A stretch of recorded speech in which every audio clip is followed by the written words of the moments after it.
सोलापूर शहरात 70 फूट रोडवर भर दिवसा झालेल्या खुनाने खळबळ उडाली आहे. 5 ते 6 जणांच्या टोळक्याने गाडी अडवून कोयत्याने हल्ला केला व दगडाने खेचून निर्घृण हत्या केली. ही संपूर्ण घटना सीसीटीव्ही मध्ये कैद झाली असून व्हिडिओ समोर आल्याने नागरिकांमध्ये भीतीचे वातावरण निर्माण झाले आहे. प्राथमिक माहितीनुसार पूर्व वैमनस्यातून हा खून झाल्याची शक्यता व्यक्त केली जात आहे.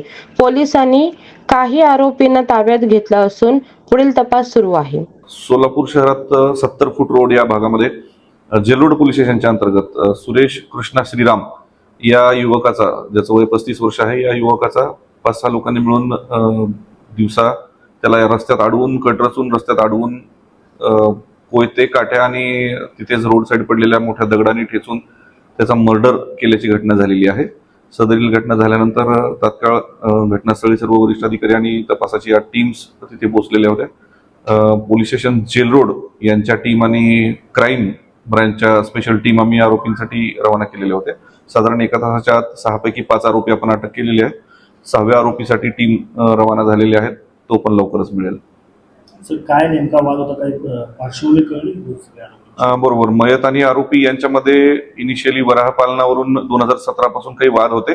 2017 मध्ये आरोपींचे काही वराह मयतांनी विष देऊन मारून टाकले होते, यापासून त्यांचे भांडणं सुरू झालेली आहेत. आणि 2020 मध्ये त्यांच्यामध्ये मारामारीचा गुन्हा दाखल होता.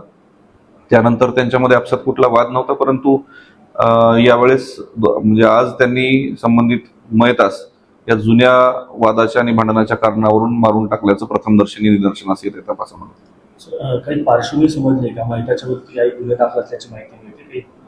मयताच्या वर आतापर्यंत 10 गुन्हे असल्याचं निष्पन्न होत आहे. गर्दी, मारामारी, दरोडा, चोरी अशा स्वरूपाचे 353 अशा स्वरूपाचे गुन्हे त्याच्यावर दाखल असल्याची हिस्ट्री आहे. त्याच्यावर याच्या अगोदर प्रिव्हेंटिव्ह ऍक्शन पण करण्यात आलेली आहे. आणि आरोपींवर विशेष गुन्हे नाहीत, पण 2-4 म्हणजे दोन आरोपींवर 2-3 मारामारीचे आणि गर्दीचे गुन्हे दाखल करण्यात आलेले आहेत त्याच्या अगोदर 2015 पासून.